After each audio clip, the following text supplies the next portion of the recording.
Welcome to Synchronous Online Teaching Strategies for Educators. My name is Teresa Wills. I'm an assistant professor at George Mason University in the Math Education Department, and this is an example of my normal style of teaching. I've been teaching synchronously online and doing webinars online for about 10 years now, and I have a lot of resources that I'm happy to share out with you all. We're going to be working in two windows or two tabs today. We'll be using Google Slides, and you'll need that link, which I will put in the chat box right now. You will also need Blackboard Collaborate, which is, if you can hear me, that means you have it open. And did I make sure that link allowed us to edit? Let's just double check. Yes, it did. All right, so let's get started. On slide 1, there's a couple buttons at the top that might be incredibly useful for you. If you learn best through watching videos, go ahead and subscribe to my YouTube channel. I have really short videos and also long video recordings of this session and other sessions. You can follow me on Twitter, send me an email. If you like this PD and you want to sign up for more, you can click PD registration. And I have a new website, so the link for my website is at the top as well. If you are interested in becoming a math specialist and you want to know more about the program that I teach in at George Mason, feel free to look at slide 2 and you can check out the links there. On slide 3 is just a reminder, if you see it in any of these sessions, it is available free for teachers to be using on my website. The link's there. And if you've attended one of my previous sessions and you're wondering where did those gray slides go, everything has been condensed and put online. And on slide 4, I have those short links for you so you can get what you are looking for. Let's start interacting. Come on down to slide 5. And you are going to grab a text box and share with us your successes and celebrations. Let's see what we're all celebrating right now. The text box is this little T with a square around it. And this is just a picture of it. You're actually going to find that text box way over here on your toolbar, kind of over in that general corner. So go ahead, grab one of those text boxes and tell us, what are you celebrating? And I'll ask a couple of you, whoops, no problem. If, let's go ahead and get that back on there.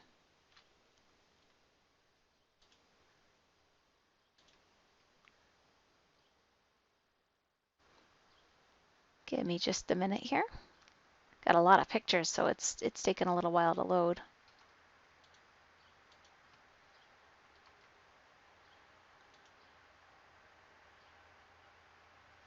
Alrighty, if you wouldn't mind going back in there and responding to the successes and celebrations, I'll go ahead and get my slides back in order.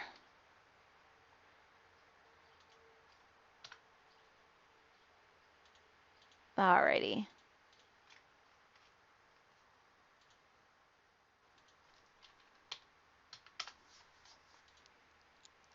All right, so those fun glitches will be in the recording, and you'll be able to see the way that I quickly was able to alter my lesson to make sure that we didn't lose too much.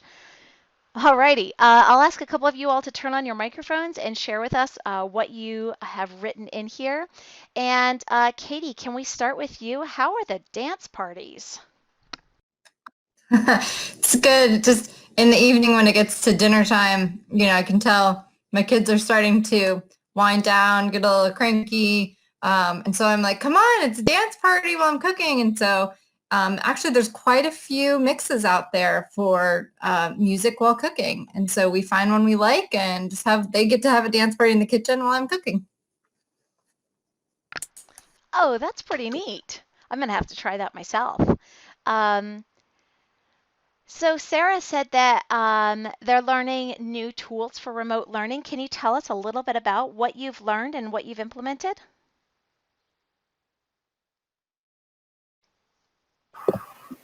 Hi there. I'm just exploring, so I'm super thankful for this opportunity that you're providing. I signed up last week, but the schedule changed and I wasn't able to do it, so just really excited at the multiple opportunities you're providing. So thank you. Sure thing. Chelsea, you are close to the end. Tell us again. I know we have some new people in here. What's your program, and what do you hope to get out of it when you graduate? I'm in the master's program for curriculum and instruction in elementary ed. So my goal is to be an elementary teacher, hopefully for Prince William County. Awesome. Well, if anyone in here is Prince William and you want to reach out to Chelsea, the chat box is there for you. Feel free. Um, and thanks for coming. Um, let's see. We've got Jody. Tell us a little bit about this app. Oh, I just learned about it. I use Twitter, and Teresa, I follow you now, so I see all your great postings. And I always find these great ideas, and then I end up emailing them to myself, and my email box gets huge and full, and I can never find what I was looking for. But Wakelet allows me to set up like a virtual filing box, kind of, and then I can just hit send, and it will go right into the Wakelet app, and then I go back to my work computer, and they're hanging out in an add-on up in my Google Chrome as an extension. So I don't have to use the email function anymore, and it's wonderful. Ooh, I'm going to have to check that out. Thank you. That sounds really fun. All right, folks, this is Successes and Celebrations. The highlight of today is all about own a space, which you will learn what that is throughout the day. I'm not going to define it up front, but it's all about giving students voice. And on this particular slide, there is no structure as to how long your voice is, if you choose to write on it or not, if you also choose to use audio or not. This is a very unstructured, open, kind of like indoor recess place where we can all hear everybody's voice. The nice thing is, because of Chelsea's contribution, we also got to see what it's like to write in the chat box during the Successes and Celebrations.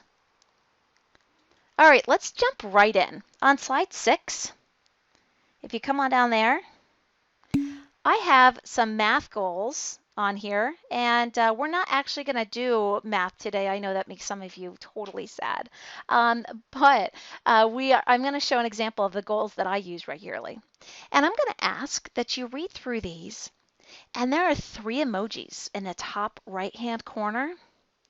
Select any 2 emojis and put them next to the individual goals. So if you are really, really good at teaching for conceptual understanding, you would take the happy face and you would bring it down there.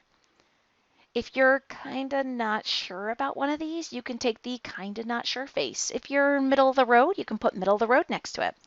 Go ahead and move at least 2 emojis down to these goals.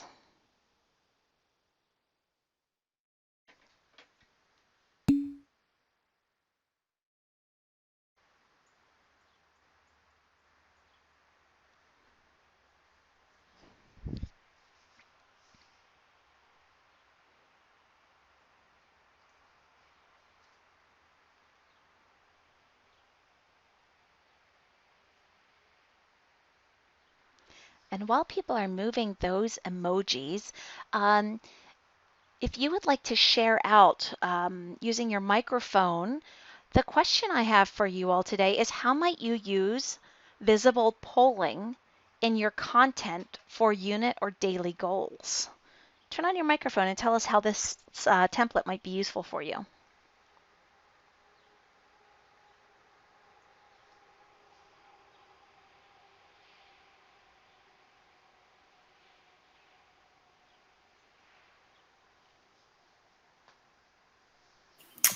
This is Sarah. I'll go. I just think it's fantastic how this can be interactive instead of just asking a question and asking people to focus where they would be, giving the opportunity to, select the emoji and participate, live with this is fantastic.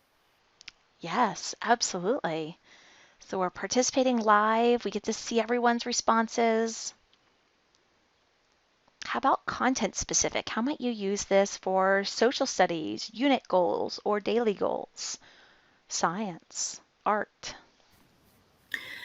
So right now, my kids are doing the multiple representations of proportions. And so if I put something up that had, 3 or 4 options, where do you think it might go, or what do you think the unit rate might be for this particular representation, maybe the kids could answer that way by moving the emoji and showing which one they agree with. Ooh, really nice. What else? Elizabeth? So, hello. I'm an ESL teacher, and I'm finding that students are not always doing their homework during this time. And so I'm not sure if that's because they don't get it, they don't want to do it, whatever. So I was thinking about posting the homework for this tomorrow and having them put emojis next to homework assignments that they really understood or they had some trouble with, and that might give me an idea of why they aren't doing it. Right. And it could also help save some time and purposely plan out maybe which problems to go over. If there's a lot of confused faces on number 5, but all happy faces on number 6, then you know what you need to teach.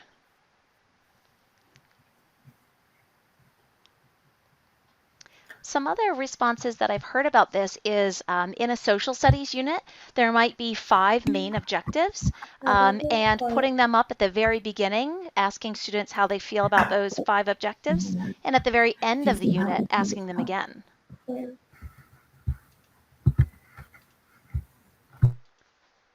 Alrighty. So I have on slide 7 the questions that I'll plan to ask you after each activity. And the whole point of these questions is to really bring alive how we are seeing student voice and how student voice is interpreted in synchronous online classes. So let's do another activity. Come on down to slide 8 and tell us what you teach. If you put your name and your content area in one of those boxes, please.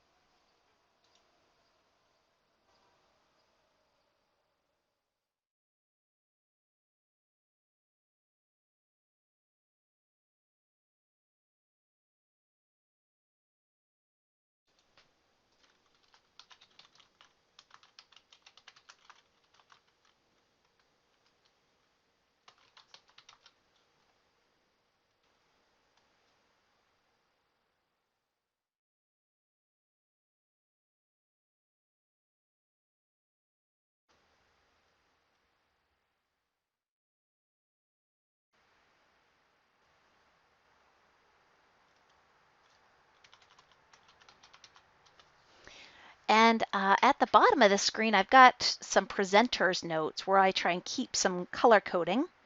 And for this next activity, I'm going to ask you to color code the box that you wrote in.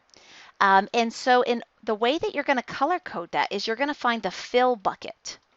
And the fill bucket is in your toolbar, somewhere up at the top there. If you teach primarily math, please fill your text box as red. Primarily English is blue. Social studies is purple. Science is orange. Specials is yellow. Multi-subject is green. I've got them down at the bottom, which I'll paste up top so you all can see too.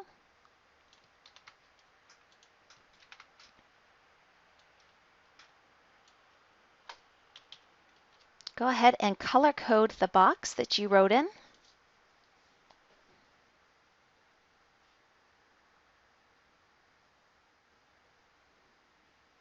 Neat. So we get a nice little visual here.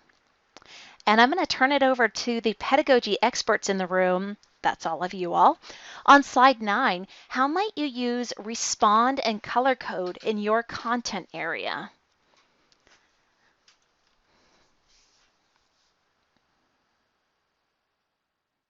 How might you use this strategy? There were lots of text boxes to start with. You responded, and then you had some kind of color coding to do. How might you use that in your content?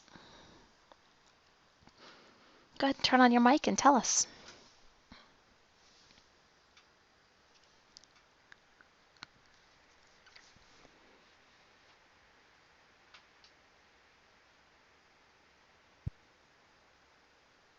Hello, this is Martha. I work with student teachers from GMU, and I can see using that in a seminar where we talk about successes that we've had during the week or challenges that we've had during the week, and each of them can reply, and then we can have a conversation about them.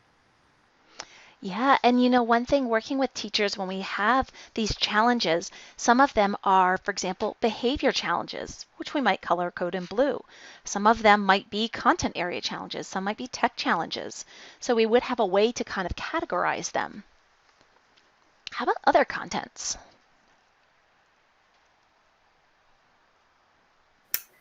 I was thinking that you could have students respond to any kind of question that you have and fill in the blank with the box, and then you could have different colors for their confidence in their response. So if they're really confident, it could be a dark blue color. If they're fairly confident, a lighter blue, and if they're not so confident, even lighter. But just with given their ability to be able to share their thinking and again how confident they are with it. Sarah, that kind of also reminds me of a strategy that I use in math classrooms when I'm going to break students up into different groups for, let's say, the Friday learning that day. I'll do a mini lesson on comparing fractions and let me know how your confidence is, and I'll build groups based on that. So awesome. All right, let's keep on moving through. I've got a bunch of strategies for you today. Come on down to slide 10.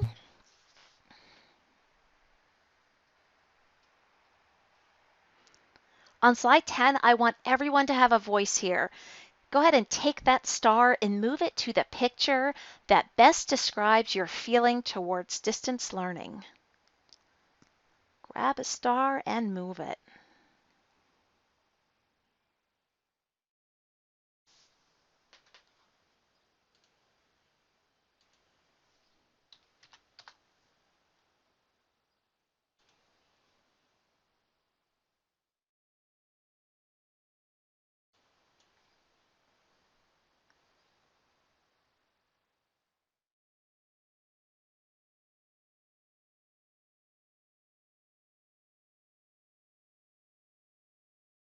All right, I can already see a nice visual of everyone's thoughts.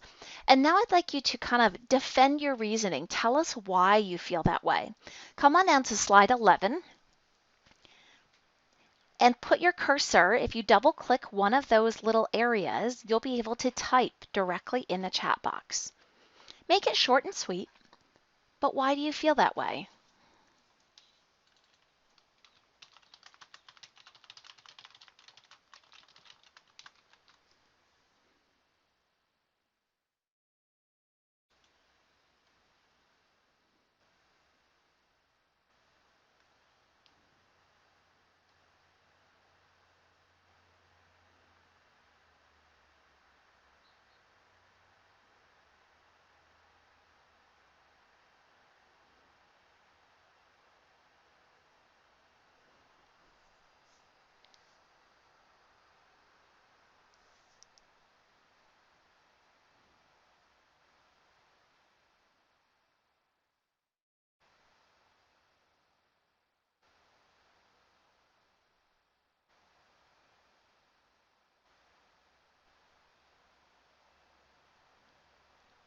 What great responses.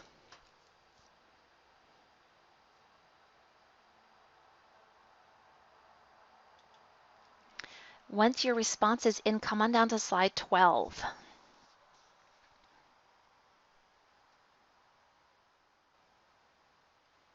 And my question is a little bit different now. Which of these do you feel like on Sunday evenings? If you would take over a chat box, tell us your name, the letter you choose, and the rationale. Which do you feel like on Sunday evenings?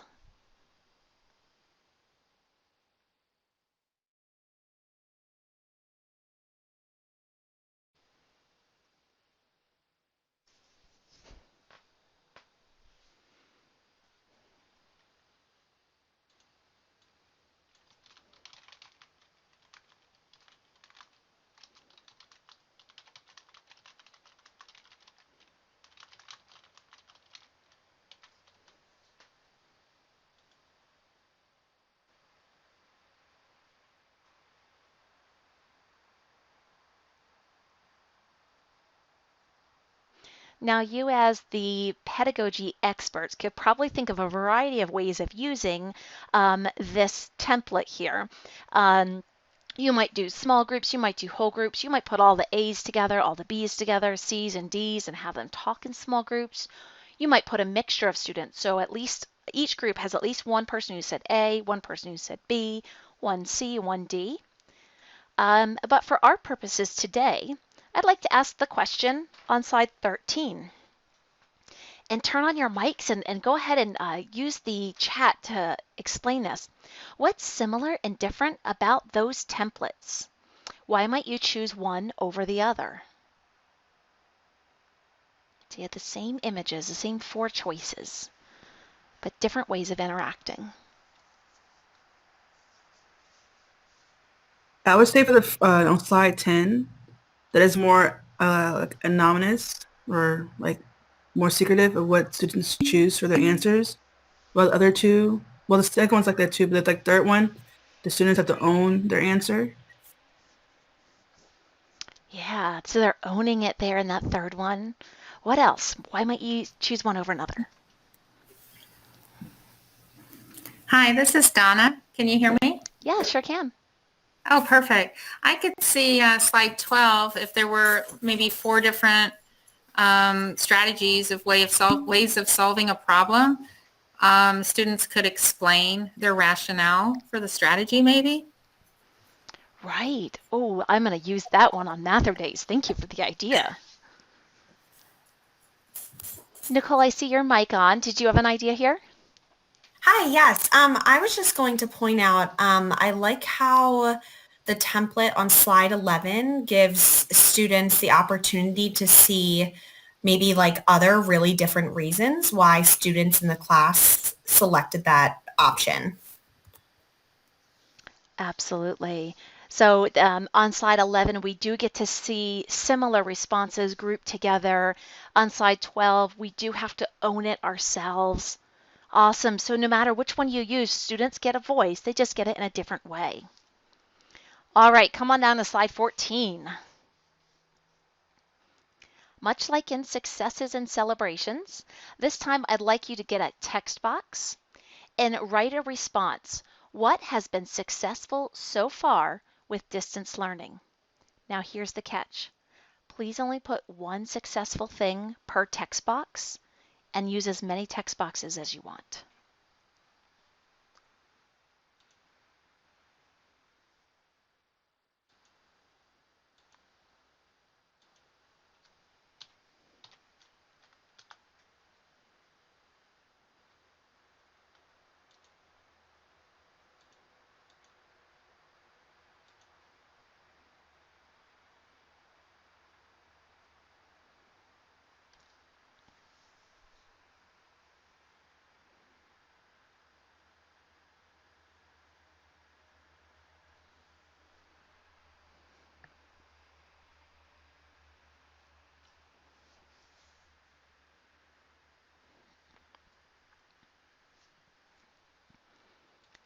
And if everyone can try and add at least 2 things, that would be lovely.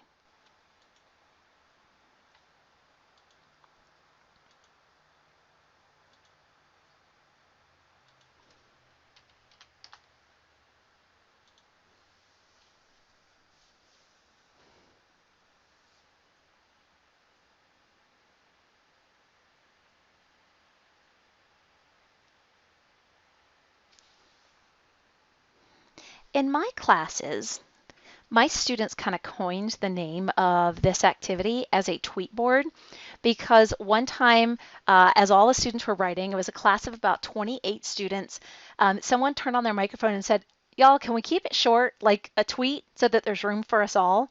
And it just kind of stuck. So that's why I've got a little picture of a tweet bird up there.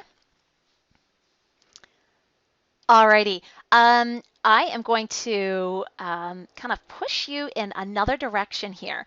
You wrote on slide 14, but as we know as teachers, it's kind of difficult to get kids to read one another's work. They always want to maybe contribute, but not just take a step back and listen or read.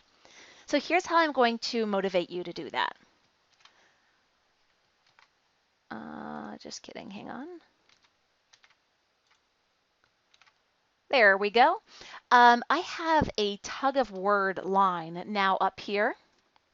I'm going to put the order to move it in the back. And I'm going to ask that you find somebody else's text box, so not your own, and move it towards things that are easy for you to things that are hard for you. So grab text boxes and start to move them along this continuum.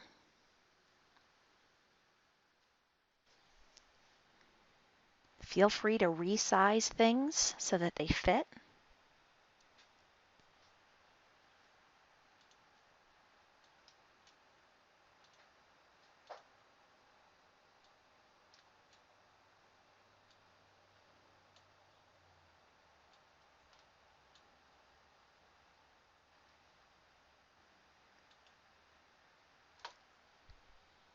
If you don't agree with somebody's, go ahead and move it. You don't have to keep it where they put it.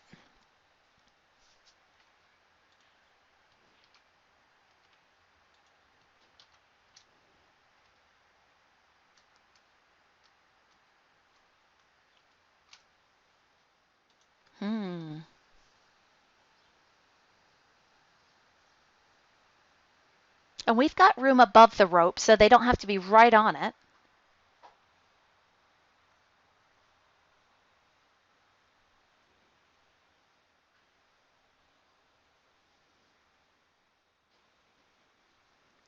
I noticed a couple of things during this sort.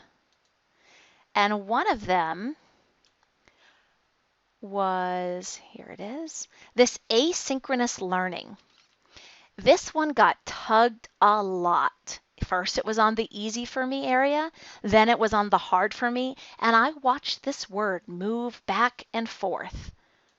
I'd like you all to turn on your mic. If it was something that was easy for you, let us know. If it's hard for you, let us know. But this one here deserves some discussion because it's been moved.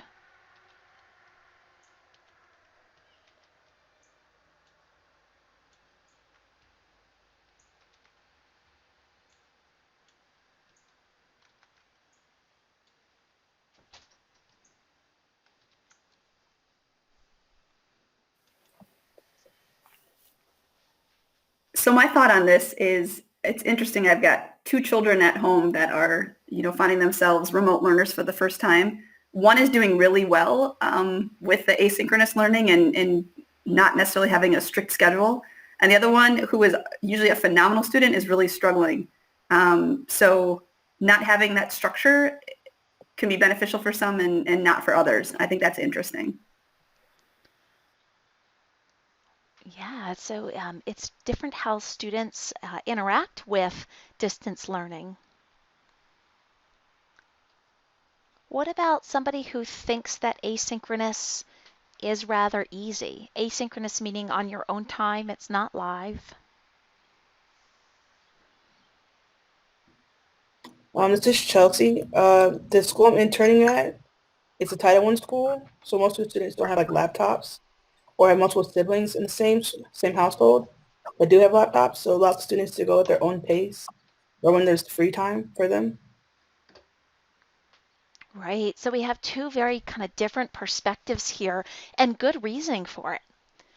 Well, folks, this is called Tug of Word. And the neat thing about it is as a class, we can all brain dump on this slide, and then we can start to move them around. As the facilitator of the discussion, I can hold a better discussion when I focus on the words that are being tugged. In other words, the words that have a bit of a controversy or differencing of opinion.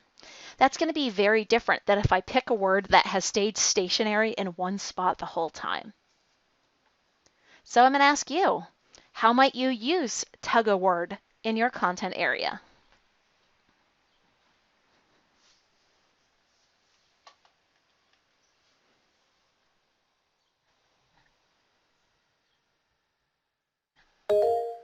Go ahead, Elizabeth.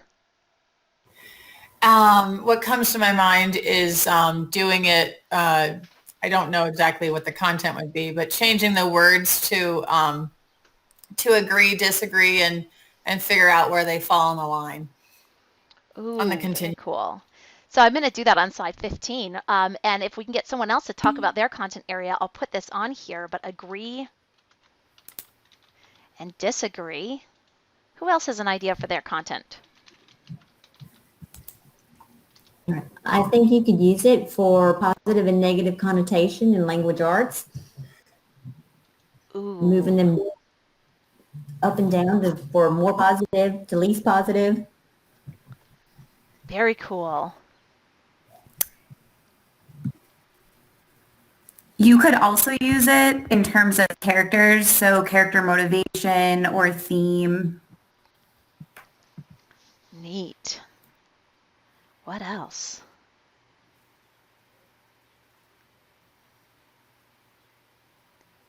And Amy, I'm assuming that you teach something that where students read a lot of books. And if that's the case, I mean, if I'm going to have a really good conversation, I want to talk about one of those controversial characters. Not the one who's kind of static, but the one who changes their minds a lot and moves around. Elizabeth. Or is that hand from before? Chelsea? Maybe like in math, maybe have like fractions and decimals, and like students can like go from like 0 to 1 in one way, like a scale type of thing. Right, absolutely. Go ahead, Donna.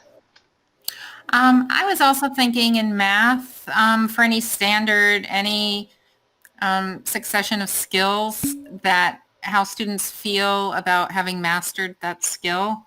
So maybe having, a few different skills listed, and then they could place them on the line, how on their comfort level. Right, absolutely. I'm thinking of a lot of people are into geometry right now. And I might ask, what geometry vocabulary do you know? And have them just brain dump all of the vocabulary they know. And then one side, words that I can define easily, and the others, I have no idea what that is. And see which are the words that are being tugged, which are the ones that are really going to bring up some differentiated lessons. All right, cool. We're going to jump into yet another activity. Come on down to slide 17.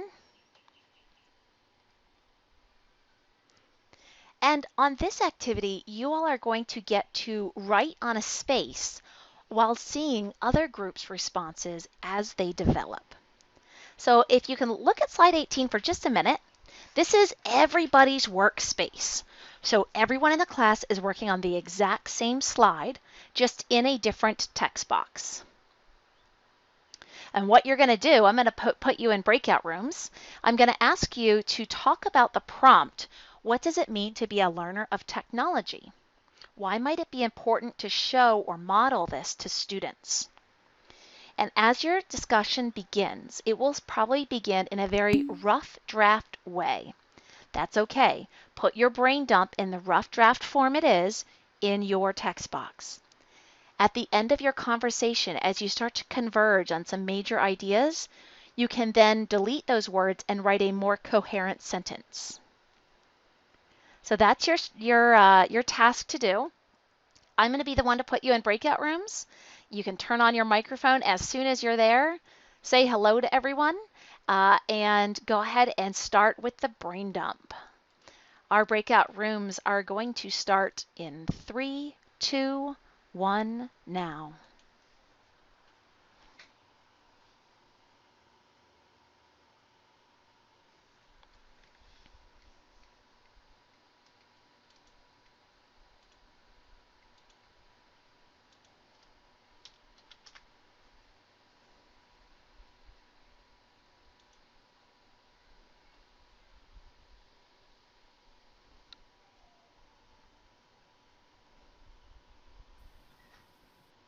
All right, so Hey folks, you are group number 1.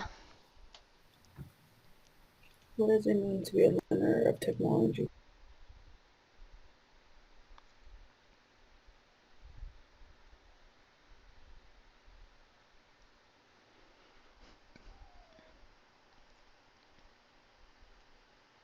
Embracing and my growth mindset around being a learner of technology. I know for me, I can get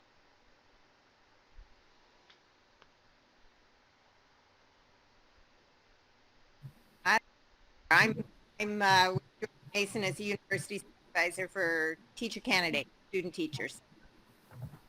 Awesome. Hi, Yes. group. Just checking in, letting you know that you are group number 3. Thank you. Thank you. Prompt. I don't know. There's Oh, awesome. Go for Yeah. it. And well, just looking at what the other folks are asking, or like group 1, I mean, sometimes it can be really frustrating, but I think it's pretty cool that all this technology exists. I've never been in this Blackboard setting. I've done Zoom, I've done Meets, I've done webinars, all different things. So I think that part can be frustrating a little bit, right, with learning the tools, but it seems like such a broad question to be a learner of technology. Yeah. Yeah, I agree that it is broad. Yeah.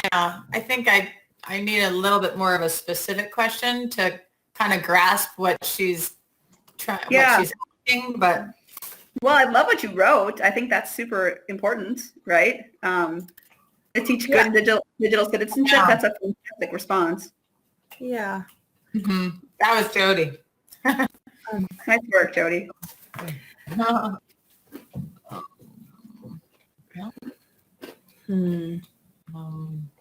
Well, I think it's interesting because at least in middle school and certainly elementary school, the kids have grown up with technology. Yeah. And so they don't know, I mean, this stuff didn't exist when I was in middle school and elementary school, Right. and even in high school.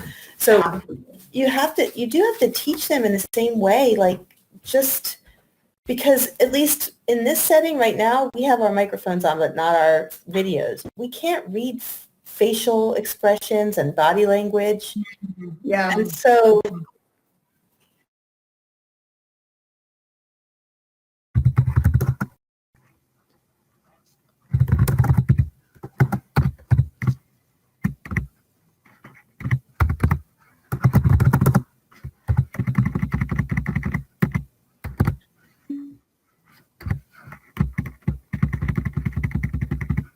we have one more minute.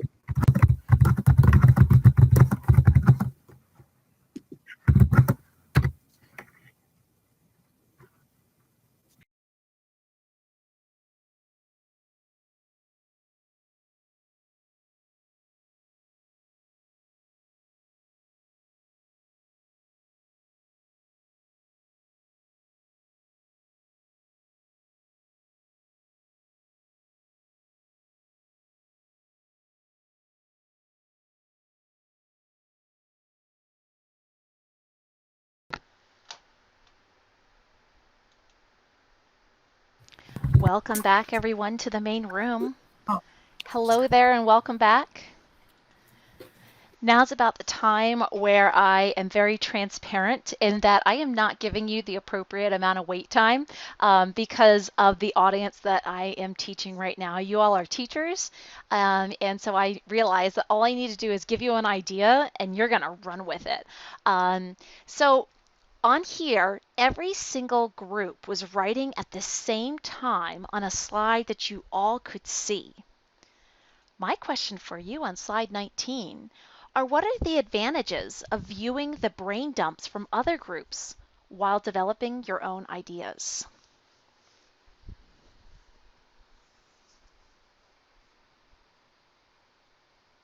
I was going to say, I think this might be helpful for students if they are stuck and have no idea where to start. So if they look over and see group 2 or group 3 writing something that might spark an idea for them, I can see how that can be really helpful.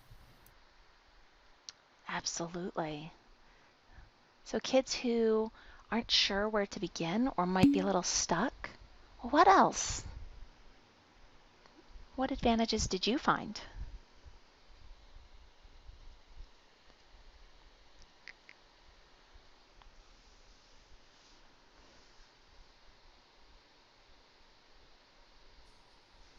I think for some students, being able to see the same idea, that, someone's thinking the same way can be validation in your thinking.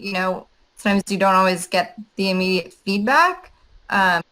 in a different environment, but that way you'd be able to see like, oh, see, someone else thinks that too. Like my idea wasn't crazy.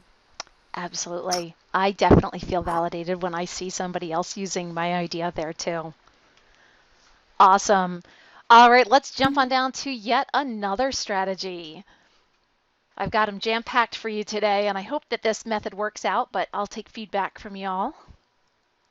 All right, on slide 20 is the directions, but what you need to see are down on slide 21, 22, and 23. Each group will start on a different slide. So group 1 will start on slide 21. Group 2 will begin on slide 22, and group 3 will begin on slide 23. Each slide has a different topic down in the presenter's notes. I'll go ahead and bold them so you can see.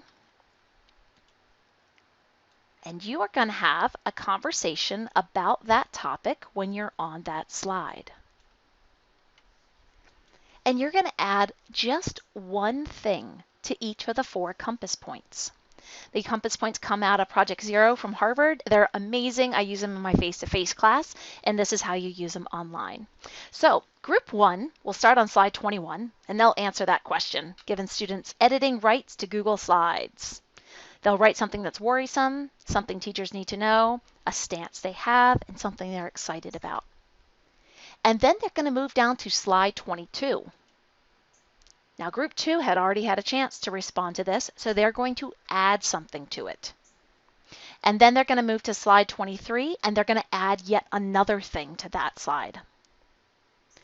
So once you're in your breakout rooms, you go to your assigned blank slide and add, the next slide, add, and the final slide and add.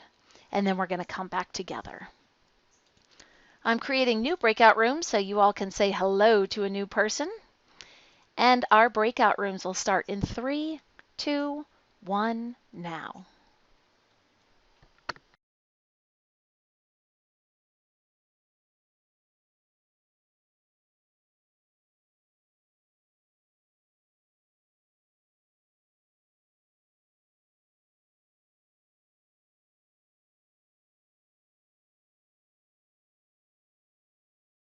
Okay, so we have giving students editing rights to Google Slides.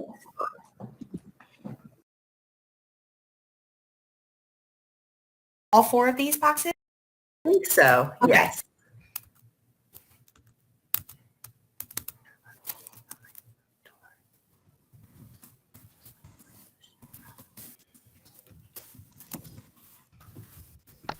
Hi group, you all are on slide 22. So you're talking about giving students access to breakout rooms without a teacher monitoring the room.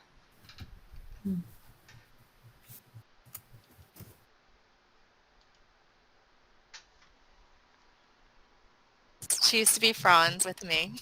Oh, Hey, I saw you on here. I was like, oh. I know. Hi there team, just checking in with you, letting you know that you're group 3. So you're going to be on slide 23 and you're discussing teaching all 3, content, technology, and social emotional topics. Oh boy. Okay. Okay. So what do you find reasonable? So just to clarify, do we type, are we coming up with a shared response or are we discussing and then typing our own response in each box? It's vague on purpose. Use it the way that you like, but it's often nice to keep your mics on and get different ideas there. Gotcha. Okay. Oh, okay. Thank you. I'm glad you asked that question. Well, worrisome, I guess, at least in terms of my opinion, would be it's a lot to fit in and do well in an hour. Yeah, especially with the amount of time. I'm not sure if she's talking about us, like our current situation, because we only have 45 minutes with each class. So it's not a lot of time to teach all 3 of those in a 45-minute time period. But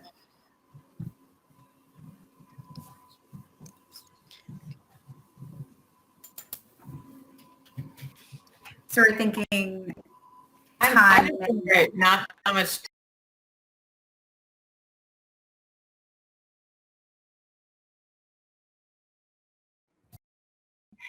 That took me a while. I think she'll probably switch us, I think. Hi, But, folks. It looks like I came in at the perfect time. I'm not going to switch you. You guys are going to stay together as group 2, but now you're going to move to slide 23. You're going to read what they have there, and you're going to add something to that slide. Then you're going to do the same thing with slide 21. All right. So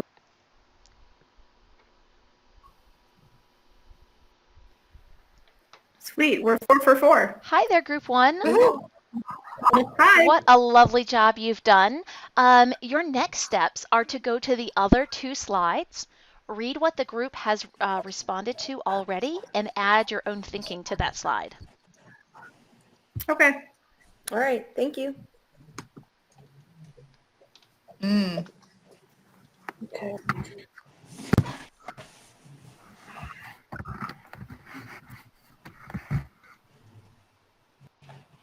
I think one of the things that I have found worrisome is that, like, I have one group of students that I meet with. They don't talk at all. If I put them in a breakout room and visit and say, "Okay, what have we got?" They're like, "Well, no one's really talking." Okay. Yeah. But maybe if they got to write it, there would be a lot more information. Yeah.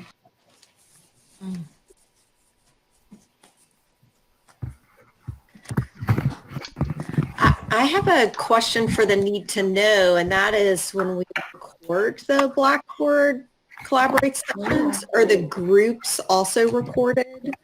That's a really good question. I don't think they are because they go with the teacher. So if you go into a breakout room, that breakout room is then being recorded. Because it's recording your audio and what you see. I was thinking that if it was recording them, that's a good like disincentive from being inappropriate. Right. Yes. Right. Well, they don't necessarily need to know that. Yeah. You know, and who knows, guys, you might be recorded. And if you really don't know, I guess that's just a statement, right? Yeah. Or the assistant principal might pop in at any minute. Right. Right. Yep. I like what that group put for the stance. Yeah. I think some kids are really rising to this challenge, right? And they're showing that they're much more capable in this kind of a remote learning environment. Yeah. I agree. You got 1 minute. We'll let them grow. Very quick.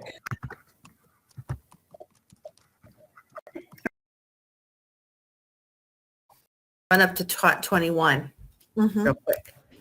Getting students editing rights.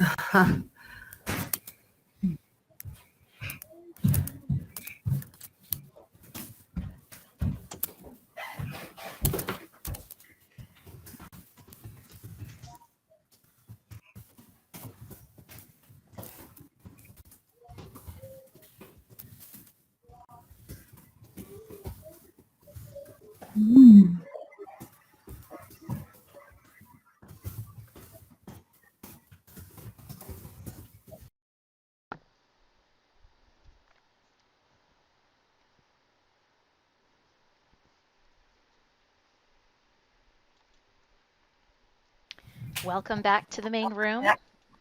Welcome back. Hello there and welcome back. And again, I'll be completely transparent that I'm not giving you nearly enough wait time to complete the activity, but this session is more about getting a taste of all the activities and then applying your amazing pedagogy to how it works in your classroom.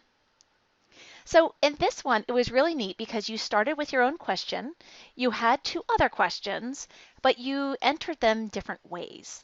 On slide 24, I have the question for you all. How is student voice different from your initial blank slide to the other slides?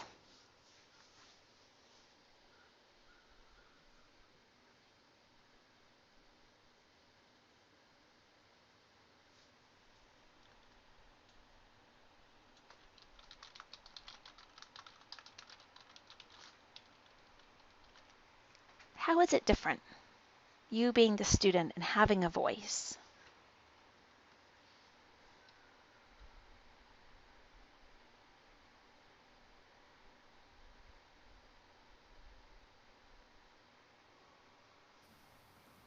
I think when you came into the second and third slides, you had an opportunity to read what someone said and agree or disagree.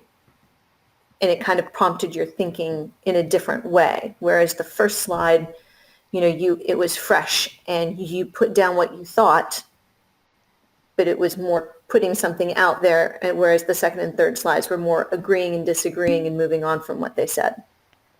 Indeed, yeah. And the conversation can sometimes be a little easier when some students have already given an opinion. Alrighty, come on down to slide 25. I have one more quick group activity to try out. In your small group, you're going to answer, in a perfect world, my online classes would be. And all I've done is given you blank slides. You're going to fill them with whatever you like. Clip art, images, text, GIFs, any representation you find. That blank slide belongs to your group, so fill it up however you like. And we'll have just about 5 minutes to get some cool stuff on there, and then we will go ahead and summarize and finish up for today. All right, your breakout rooms will start in 3, 2, 1, now.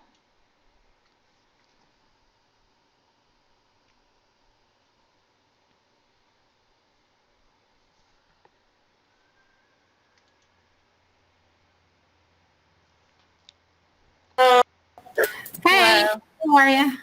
Hi. So we're in number 26. 26, I think, is the slide Okay. number. 26. Okay. Mm-hmm.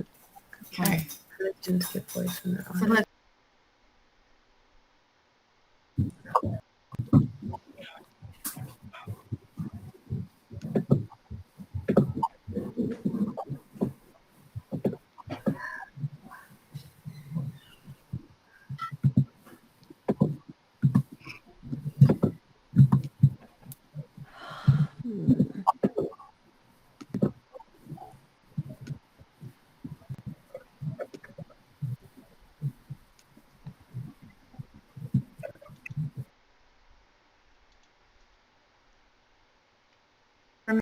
Yep. I'm gonna look for a picture for that. Okay, I'm just jotting in some notes. Build and protect.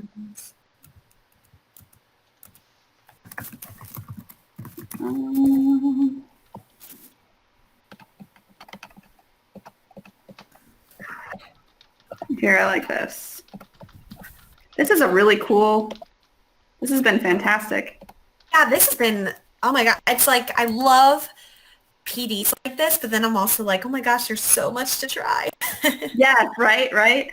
I was trying to take notes as we were going. I'm thinking I'm definitely going to need to I'm going to need to watch this. No, it's amazing though. I'm trying to think of another picture I can post in.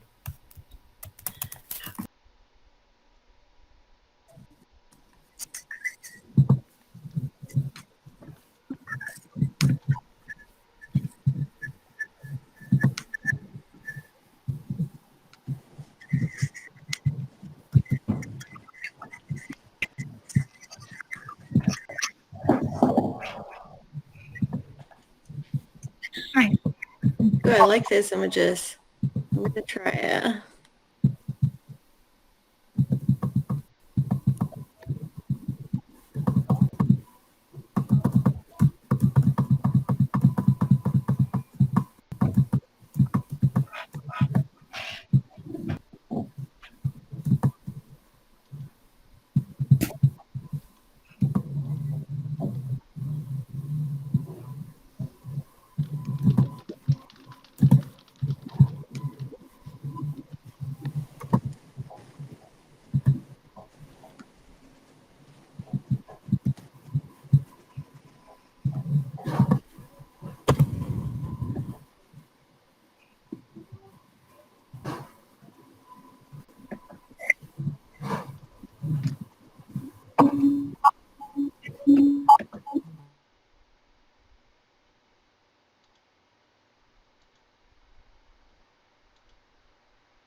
Welcome back, everyone. We are back together for the last time here, and we're going to go ahead and kind of bring everything to a summary.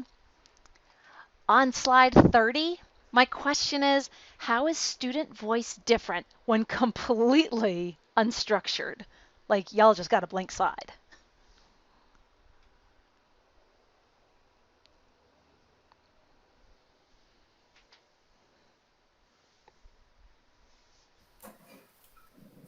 I found that intimidating to have that white blank slide, and my group did too, but then we were able to get over that and come together and create a pretty slide.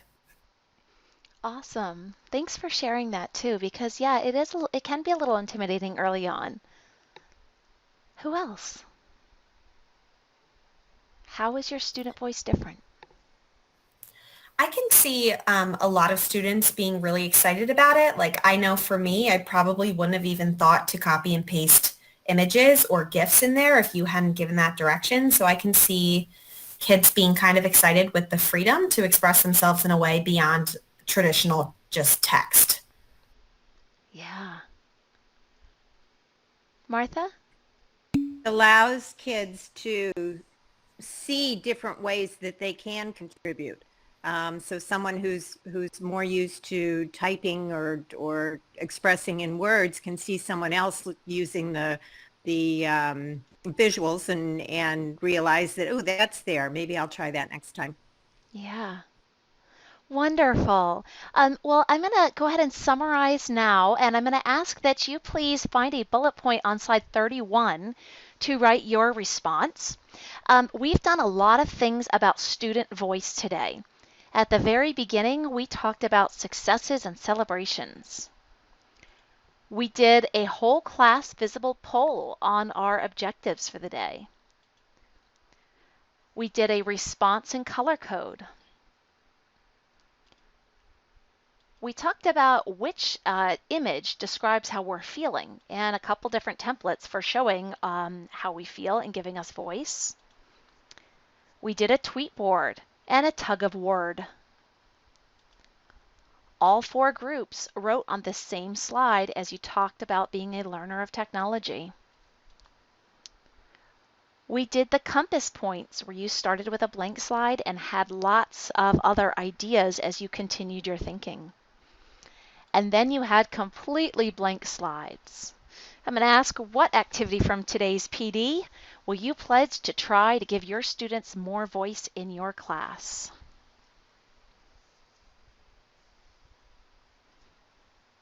And this very last one you're seeing here, if you want a lot of students to type on a page at one time, having bullet points already provided gives them a space. So always looking for those opportunities. On slide 32, I have a reminder that if you've seen it in these sessions, it's available on my website. This is a brand new session, so give this one like 24 hours and then I'll have everything up there. And I will take questions in the virtual parking lot. But otherwise, folks, it was a pleasure to do this session with you all. I hope you give students a voice in your class. One other thing, just take a look at all the stuff that happened in the chat box earlier today and think about the different ways that we can give students voice if they like to type or if they like to show it on a slide. Happy online teaching, and if you have questions, go ahead and write them down on the virtual parking lot, slide 33.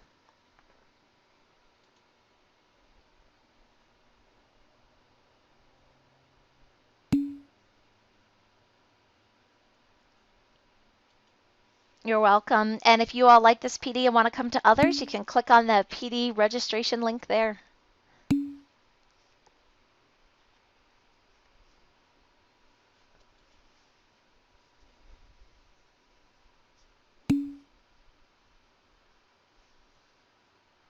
Thanks so much. I know today that I definitely increased the amount of activities, so hopefully it wasn't too rushed for you all, enough to get a taste for it and then go off on your own and perfect it.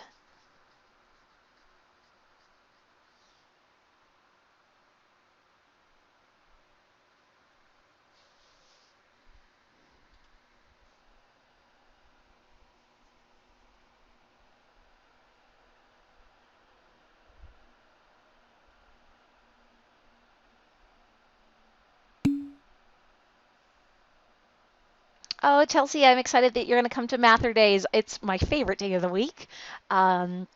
And we are going to do another routine enriched task.